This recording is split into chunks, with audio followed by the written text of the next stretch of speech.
জানিলো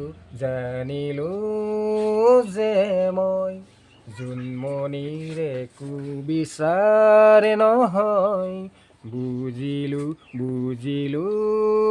যে মই আমাৰ জোনমণিয়ে ন্যায় নাপায়।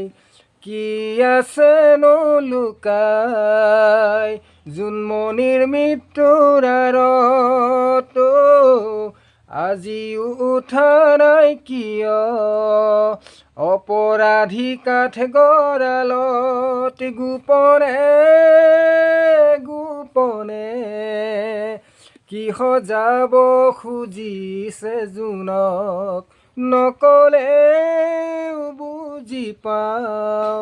কি সজাব খুজিছে জোনক, আমাৰ জোনমণিক অকলে পাই জিলা নগাঁৱতে পেলালে খাই।